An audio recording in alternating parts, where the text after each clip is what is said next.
नमस्ते। आज हम जानेंगे मूत्राशय का संक्रमण, यूरिन ब्लैडर इन्फेक्शन। इसके बारे में विशेष कुछ बातें हम जानते हैं। मूत्राशय में जो होता है संक्रमण, उसको हम सिस्टाइटिस कहते हैं। सिस्टाइटिस का मतलब होता है जो यूरिन करने में अलग अलग प्रकार की समस्याएं होती हैं। कोई तो यूरेथ्राइटिस कहते हैं, किसी को मूत्र नली का संक्रमण कहते हैं या मूत्र मार्ग का संक्रमण कहते हैं। और जब मूत्राशय पूरे ब्लैडर में संक्रमण होने लगता है, इन्फेक्शन होने लगता है, तो उसको हम सिस्टाइटिस यानी कि यूरिन ब्लैडर इन्फेक्शन कहते हैं। इसको हम अगर इस तरह से देखें कि महिलाओं में जो यूरेथ्रा होता है, जिसको मूत्र नली कहते हैं, छोटी तथा सीधी होने के कारण से उसके रास्ते में कीटाणुओं की पहुंच मूत्राशय तक आसान हो जाती है इसमें सिस्टाइटिस में, और उस वजह से उसमें कुछ कीटाणुओं का जमाव हो जाता है या मूत्र मार्ग में इसको जमने लगते हैं, मूत्राशय में जमने लगते हैं। तो इनमें तेजी से वृद्धि होती है जो मूत्राशय में संक्रमण का कारण बनती है। मूत्राशय में संक्रमण के कारण बहुत सारे होते हैं। कई बार ऐसा भी होता है कि मूत्र के मार्ग को अथवा मूत्राशय के स्थान आसपास के प्रदेश को, जघन प्रदेश को व्यक्ति ठीक प्रकार से उसकी जल से शुद्धि नहीं करता। इस वजह से भी मूत्राशय का संक्रमण हो जाता है। और भी कई सारे कारणों पर आइए हम विचार करते हैं।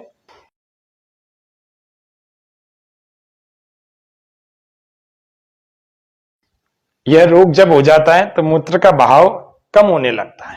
इसके कारण से रोगी की या रोगिणी की प्रतिरोधक क्षमता जो है कम हो जाती है। इसी को मूत्राशय का संक्रमण कहा जाता है। तो यह रोग, इसके लक्षणों की बात यदि की जाए तो लक्षणों में क्या क्या इसमें दिखता है।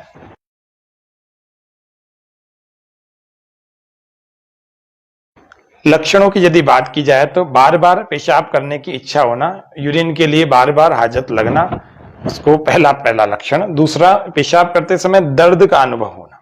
तीसरा, श्रोणि प्रदेश यानी पेल्विक रीजन में दर्द होना। और चौथा, पेशाब में जलन होना, अम्लता बढ़ जाना, यानी एसिडिक लेवल जब बढ़ेगा, एसिड बढ़ेगा तो निश्चित रूप से जलन भी होगी। और पेशाब का कम हो जाना, पहले अधिक होता था अब कम हो रहा है, या बार बार जाने की इच्छा हो रही है। बार बार ऐसा लगता है कि मूत्राशय में पेशाब भरा हुआ है, बस जाएंगे तो बहुत सारा बाहर निकलेगा, लेकिन ऐसा नहीं होता। हर बार धीरे धीरे थोड़ा थोड़ा त्याग होता है। प्राय यह रोग महिलाओं को ज्यादा होते हुए देखा गया है।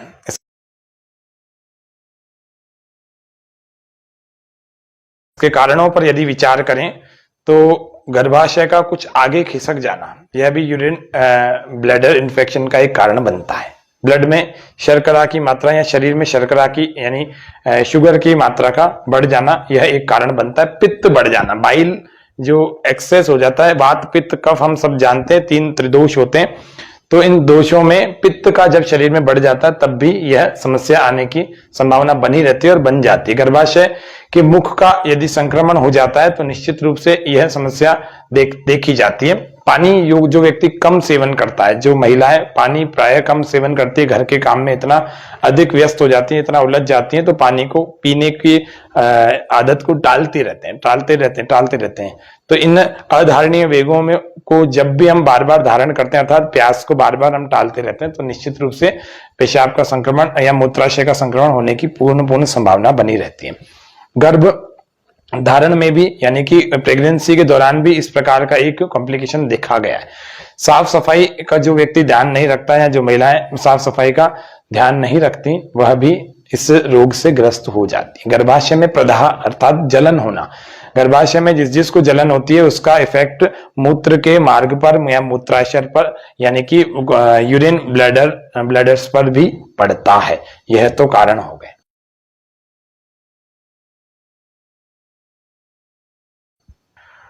अब हम बात करते हैं इसको ठीक कैसे किया जाए। ये तो लक्षणों की, कारणों की और रोग के परिचय को हमने जाना।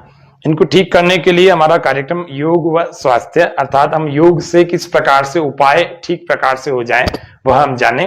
तो सबसे पहला हम योग के आसनों को आइए हम देखते हैं, जिनमें सबसे पहला आकर्ण धनुरासन, उत्तान पादासन, शलभासन, योग मुद्रासन और सर्वांगासन, मत्स्य आसन, शव आसन, शशांक आसन आदि आदि, इन आसनों का हम अभ्यास अभी आपको करके बता रहे हैं। इस प्रकार से आप प्रति अभ्यास को 1-1, 2-2 बार करें।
तो ये हमने देखे योगासनों को। अब इन योगासनों को अपनी क्षमता के अनुसार एक एक बार, दो दो बार, तीन तीन बार तक कर सकते हैं। पूरे योगासनों को करने में 15 से 20 मिनट लगने चाहिए, बस इससे अधिक ना लगे, इससे कम में करने का प्रयास न करें, क्योंकि एक एक दो दो बार भी हम करेंगे इन 4 5 6 आसनों को तो 15 मिनट लग जाएंगे, और 3-4 मिनट शव आसन करके हम थोड़ा रिलैक्स हो जाएंगे, शरीर की स्थिति को सामान्य कर लेंगे। अब यदि इसकी बात की जाए कि इसमें प्राणायाम को या प्राण की क्रियाएं कौन कौन सी करें, तो कपालभाति का नियमित रूप से इसका अभ्यास करें 5 मिनट से लेकर 15 मिनट तक लगातार, 1 सेकंड में एक बार।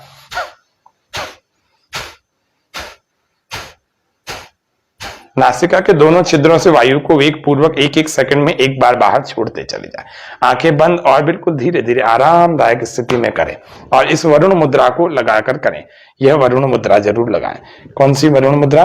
ये अंतिम वाली अंगुली जो है ये अंगूठे के पोर से ऊपर से मिल जाती है, तो यह वरुण मुद्रा कहलाती है। इसका अभ्यास 10 मिनट तक करें, और कपालभाति 1 मिनट 2 मिनट जितनी देर आप कर सकें लगातार, फिर रुक जाएं। इस मुद्रा को लगा रहने दें। यह यूरिन के सारे इन्फेक्शंस को दूर करेगी, ये निश्चित बात है, तय है। आप करके देखिएगा, इसका लाभ आप उठाएंगे पहले दिन से ही। और इस पॉइंट को आप दबा दीजिए, नाखून के नीचे के भागों को दबा दीजिए, इसको दबा दीजिए, इस पूरी उंगली को आप मालिश दीजिए। इससे क्या होगा, निश्चित रूप से आपके यूरिन का इन्फेक्शन, यूरिनरी ब्लैडर्स जो है उनका इन्फेक्शन, और जिसको सिस्टाइटिस कहते हैं ये बीमारी, यह ठीक होने लगती है। निश्चित रूप से आप पहले ही रात को सोएंगे, आपको पहले ही रात से इसका अंतर पता लग जाएगा, यूरिन की जो एक्सक्रेशन होता है उससे। और एक क्रिया अग्निसार, श्वास को बाहर फेंककर पेट को भीतर और बाहर छोड़ते चले जाएं। ढीला छोड़ें खींचें, ढीला छोड़ें खींचें। इसको करके फिर 10-15 बार आप चला लें, तो उसके बाद श्वास को सामान्य कर लें। ऐसे 3 से 4 बार इसका अभ्यास करें, 30-40 बार इस प्रकार से हो जाएगा। एक बार में यदि 10-10, 15-15 बार भी किया तो अग्निसार का अभ्यास करें। जो लोग इसको 25-30 बार, 25-30 से 50 बार तक कर सकते हैं, वो एक बार में 25-30 से 50 बार करें, और 3 बार इसको करें लगातार।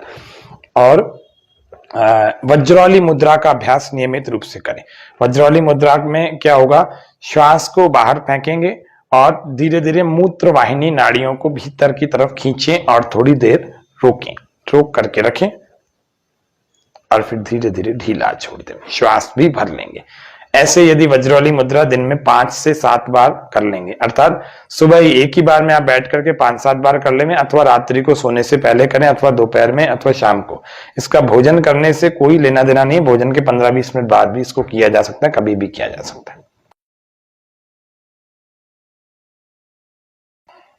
आइए जानते हैं इस रोग को ठीक करने के लिए भोजन किस प्रकार का अनुकूल होता है। कौन सा भोजन यौगिक आहार में अथवा यौगिक इस सॉल्यूशन में, सिस्टाइटिस के यौगिक सॉल्यूशन में कौन सा भोजन लेना चाहिए। तो मीठा, खट्टा, तला हुआ, तेज मिर्च मसाले और डिब्बा बंद जो खाद्य पदार्थ अथवा जिसको हम कहते हैं पैक्ड एंड प्रोसेस्ड फूड, और मैदे से जुड़े हुए, मैदे से बने हुए पदार्थ और बेकरी प्रोडक्ट्स, इनको हम ना लें। ये तो रोग ठीक करने में मदद करेगी। यदि हम इनको लेते रहेंगे तो रोग ठीक होने की बजाय बढ़ता चला जाएगा। और सबसे उत्तम इसमें यदि कोई आहार है तो वह अपक्व आहार में, जो कि पका हुआ आहार नहीं है, अंकुरित अन्न। अंकुरित अन्न आप जानते हैं, स्प्राउट्स जब रात को रख दिए जाते हैं भिगो करके, और या फिर कपड़े में बांध लिए जाते हैं, तो जिनके छोटे छोटे अंकुर निकल आते हैं, लंबी लंबी पूंछ, चाहे वो मूंग हो, चाहे मोठ हो, चाहे चने हो, चाहे फली के चौले हो। अंकुरित तो प्रत्येक पदार्थ होता है, गेहूं से लेकर प्रत्येक दालों तक, लेकिन हम अंकुरित में एक तो मूंग ले सकते हैं, एक मोठ ले सकते हैं। इन दोनों को लेकर के अपनी शक्ति को बढ़ाएं और सिस्टाइटिस से मुक्ति पाएं। दूसरा, हरी सब्जियां और सुपाच्य भोजन जरूर लेवें, नारियल पानी लेवें। और उसके अलावा हम एक विशेष इसमें बात कर सकते हैं कि हम सुपाच्य भोजन अर्थात घर के भोजन को और पके हुए आहार को कम लेकर के कच्चे आहार को अधिक लेवें, और पके हुए जल का सेवन करें जब भी पानी पिएं, ये अथवा भोजन बनाएं तो भी उसमें उबले हुए पानी जो उबाल करके सुबह रखा हुआ उसी जल से आपको भोजन बनाना चाहिए। इस तरह से उबली हुई सब्जियों को भी आप अपने आहार का हिस्सा बना सकते हैं, उससे आप जल्दी उभर के आएंगे इस समस्या से। गरिष्ठ और बाहर का भोजन अर्थात बहुत जो भारी भोजन है, बहुत पचने में बहुत समस्या करता है, बहुत देर में जो पचता है, उसको गरिष्ठ भोजन कहते हैं, भारी आहार। और उसके अलावा बाहर के जंक फूड, फास्ट फूड और होटल में बने हुए आहार से बचने का प्रयास करें। कभी कुछ बात है, महीने 2 महीने 5 महीने में कभी 1 बार 2 बार खा लिया, अलग बात है, बाकी इन आहारों से बचने का प्रयास करें जब भी किसी रोग से आप मुक्ति पाना चाहें तो।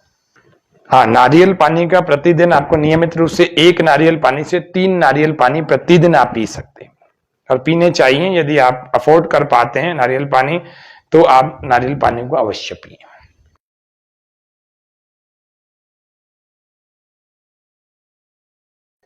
मैंने पहले भी आपको निवेदन किया, महिलाओं को यह रोग अधिक होता है, इसीलिए अपने योनि प्रदेश की साफ सफाई का ध्यान रखें।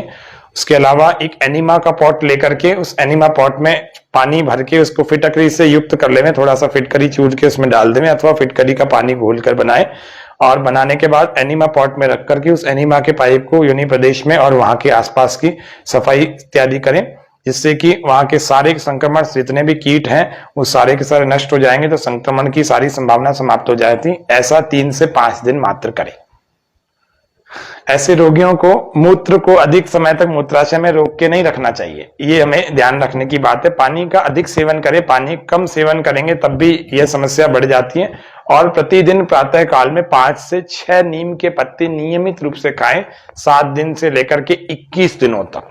7 दिन में यदि आपकी समस्या हल हो जाती है तो छोड़ देंगे 8वें दिन, नहीं तो 21 दिन तक आप खाएं। यदि थोड़ा समय, लंबे समय से आप इस समस्या को झेल रहे हैं तो आप इसको 21 दिनों तक सेवन करें। उसके अतिरिक्त आपको नियमित रूप से उद्यान बंद, जो कि हमने अग्निसार में सीखा था, उद्यान बंद यानी श्वास बाहर फेंक करके पेट को अंदर चिपकाना होता है, पीठ से टच करना होता है और फिर इसको रोक कर रखना होता है। और यदि रोक नहीं पा रहे हैं तो इसको खींचा, टाइट किया और ढीला छोड़ा, खींचा ढीला छोड़ा, खींचा ढीला छोड़ा। नियमित रूप से आप योगाभ्यास किसी योग शिक्षक की देखरेख में जरूर करें।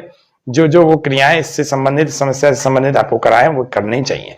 इस तरह से सिस्टाइटिस को आप मात दे सकते हैं। सिस्टाइटिस का पूरा यौगिक ट्रीटमेंट आपको बिल्कुल संक्षिप्त और कम शब्दों में डाइट के साथ बताया, योग के साथ बताया। आशा है इस कार्यक्रम को देखकर आप इसको सुनकर अच्छे प्रकार से इसका लाभ उठाएंगे और अपने इस रोग से मुक्ति पाएंगे। आज के सत्र में इतना ही। जय हिंद, जय भारत।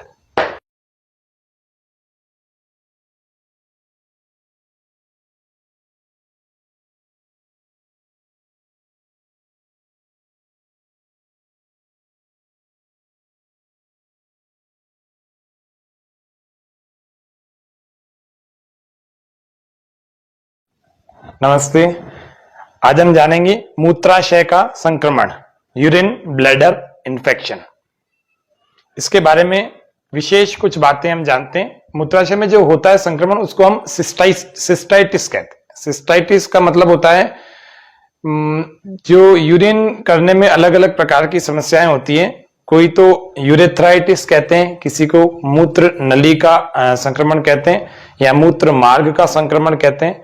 और जब मूत्राशय पूरे ब्लैडर में संक्रमण होने लगता है, इन्फेक्शन होने लगता है, तो उसको हम सिस्टाइटिस यानी कि यूरिन ब्लैडर इन्फेक्शन कहते हैं। इसको हम अगर इस तरह से देखें कि महिलाओं में जो यूरेथ्रा होता है, जिसको मूत्र नली कहते हैं, छोटी तथा सीधी होने के कारण से उसके रास्ते में कीटाणुओं की पहुंच मूत्राशय तक आसान हो जाती है इसमें सिस्टाइटिस में, और उस वजह से उसमें कुछ कीटाणुओं का जमाव हो जाता है या मूत्र मार्ग में इसको जमने लगते हैं, मूत्राशय में जमने लगते हैं। तो इनमें तेजी से वृद्धि होती है जो मूत्राशय में संक्रमण का कारण बनती है। मूत्राशय में संक्रमण के कारण बहुत सारे होते हैं। कई बार ऐसा भी होता है कि मूत्र के मार्ग को अथवा मूत्राशय के स्थान आसपास के प्रदेश को, जघन प्रदेश को व्यक्ति ठीक प्रकार से उसकी जल से शुद्धि नहीं करता, इस वजह से भी मूत्राशय का संक्रमण हो जाता है। और भी कई सारे कारणों पर आइए हम विचार करते हैं।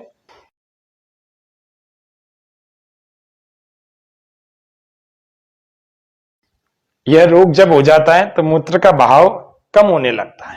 इसके कारण से रोगी की या रोगिणी की प्रतिरोधक क्षमता जो है कम हो जाती है। इसी को मूत्राशय का संक्रमण कहा जाता है। तो यह रोग, इसके लक्षणों की बात यदि की जाए तो लक्षणों में क्या क्या इसमें दिखता है।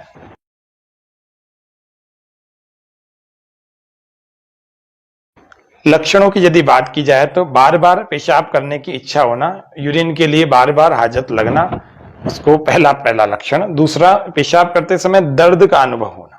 तीसरा, श्रोणी प्रदेश यानी पेल्विक रीजन में दर्द होना। और चौथा, पेशाब में जलन होना, अम्लता बढ़ जाना, यानी एसिडिक लेवल जब बढ़ेगा, एसिड बढ़ेगा तो निश्चित रूप से जलन भी होगी। और पेशाब का कम हो जाना, पहले अधिक होता था अब कम हो रहा है, या बार बार जाने की इच्छा हो रही है। बार बार ऐसा लगता है कि मूत्राशय में पेशाब भरा हुआ है, बस जाएंगे तो बहुत सारा बाहर निकलेगा, लेकिन ऐसा नहीं होता, हर बार धीरे धीरे थोड़ा थोड़ा त्याग होता है।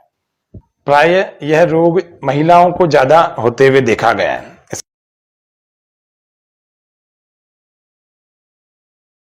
इसके कारणों पर यदि विचार करें तो गर्भाशय का कुछ आगे खिसक जाना, यह भी यूरिन ब्लैडर इन्फेक्शन का एक कारण बनता है। ब्लड में शर्करा की मात्रा या शरीर में शर्करा की यानी शुगर की मात्रा का बढ़ जाना, यह एक कारण बनता है। पित्त बढ़ जाना, बाइल जो एक्सेस हो जाता है, वात पित्त कफ हम सब जानते हैं, 3 त्रिदोष होते हैं।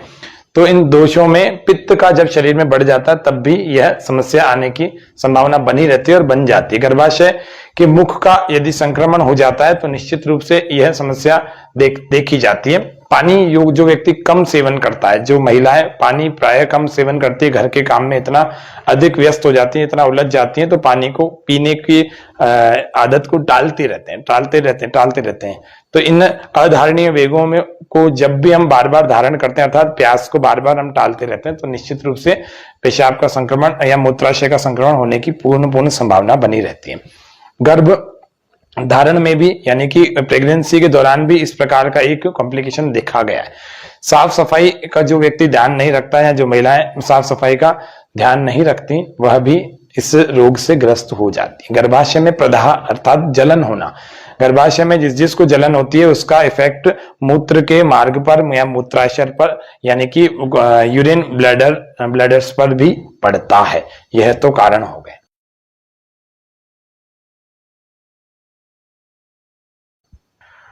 अब हम बात करते हैं इसको ठीक कैसे किया जाए। ये तो लक्षणों की, कारणों की और रोग के परिचय को हमने जाना।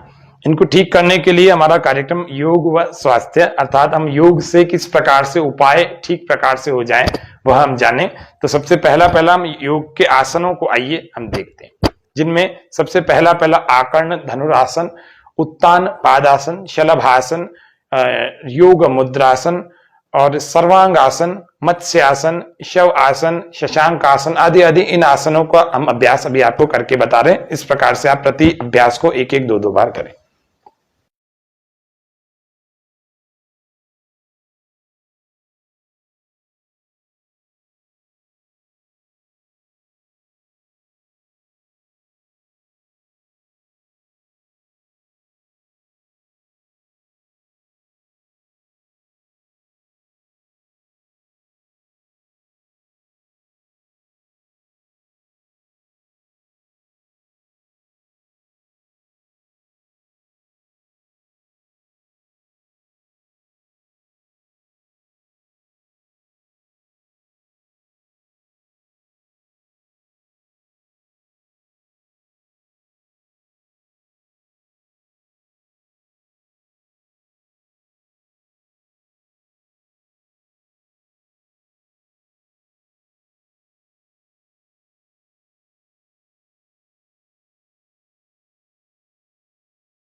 तो ये हमने देखे योगासनों को।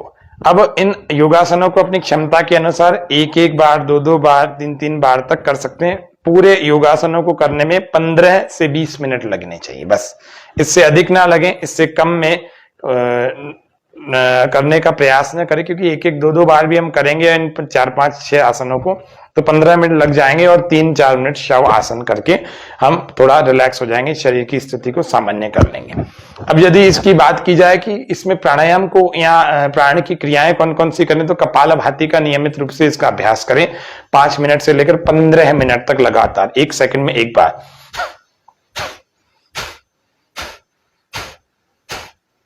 नासिका के दोनों छिद्रों से वायु को वेग पूर्वक 1-1 सेकंड में एक बार बाहर छोड़ते चले जाएं। आंखें बंद और बिल्कुल धीरे धीरे आरामदायक स्थिति में करें, और इस वरुण मुद्रा को लगाकर करें।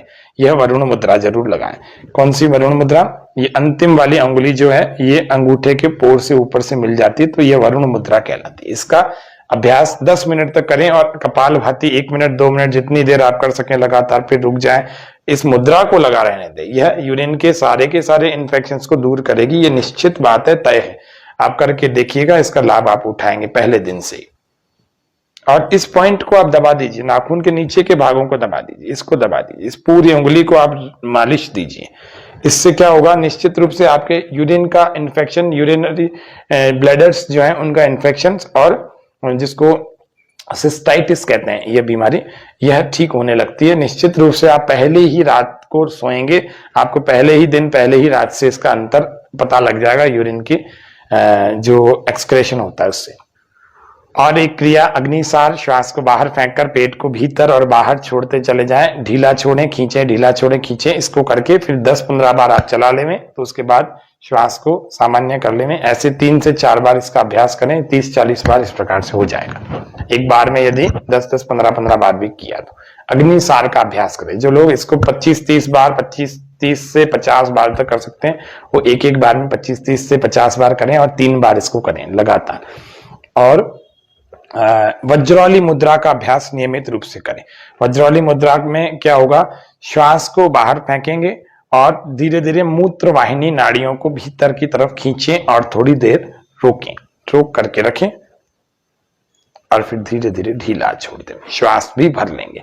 ऐसे यदि वज्रौली मुद्रा दिन में 5 से 7 बार कर लेंगे, अर्थात सुबह ही एक ही बार में आप बैठ करके 5-7 बार कर लेंगे, अथवा रात्रि को सोने से पहले करें, अथवा दोपहर में, अथवा शाम को।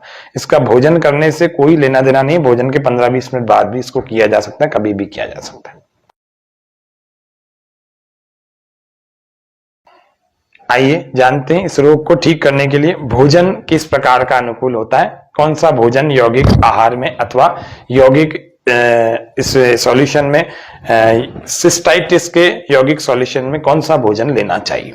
तो मीठा, खट्टा, तला हुआ, तेज मिर्च मसाले और डिब्बा बंद जो खाद्य पदार्थ अथवा जिसको हम कहते हैं पैक्ड एंड प्रोसेस्ड फूड, और मैदे से जुड़े हुए, मैदे से बने हुए पदार्थ और बेकरी प्रोडक्ट्स, इनको हम ना लें। ये तो रोग ठीक करने में मदद करेगी। यदि हम इनको लेते रहेंगे तो रोग ठीक होने की बजाय बढ़ता चला जाएगा। और सबसे उत्तम इसमें यदि कोई आहार है तो वह अपक्व आहार में, जो कि पका हुआ आहार नहीं है, अंकुरित अन्न। अंकुरित अन्न आप जानते हैं, स्प्राउट्स जब रात को रख दिए जाते हैं भिगो करके, और या फिर कपड़े में बांध लिए जाते हैं, तो जिनके छोटे छोटे अंकुर निकल आते हैं, लंबी लंबी पूंछ, चाहे वो मूंग हो, चाहे मोठ हो, चाहे चने हो, चाहे फली के चावले हो।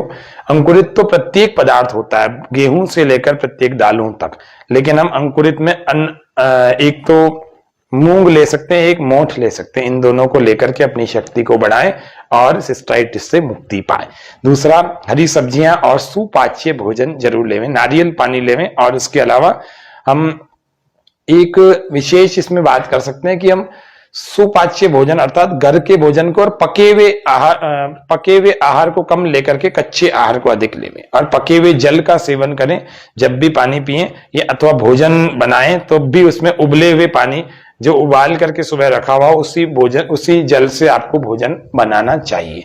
इस तरह से उबली हुई सब्जियों को भी आप अपने आहार का हिस्सा बना सकते हैं, उससे आप जल्दी उभर के आएंगे इस समस्या से। गरिष्ठ और बाहर का भोजन अर्थात बहुत जो भारी भोजन है, बहुत पचने में बहुत समस्या करता है, बहुत देर में जो पचता है, उसको गरिष्ठ भोजन कहते हैं, भारी आहार। और उसके अलावा बाहर के जंक फूड, फास्ट फूड और होटल में बने हुए आहार से बचने का प्रयास करें। कभी कुछ बात है, महीने 2 महीने 5 महीने में कभी 1 बार 2 बार खा लिया, अलग बात है, बाकी इन आहारों से बचने का प्रयास करें जब भी किसी रोग से आप मुक्ति पाना चाहें तो।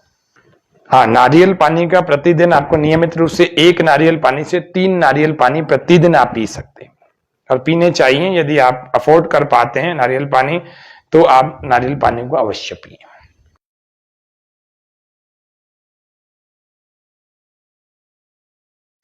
मैंने पहले भी आपको निवेदन किया, महिलाओं को यह रोग अधिक होता है, इसीलिए अपने योनि प्रदेश की साफ सफाई का ध्यान रखें।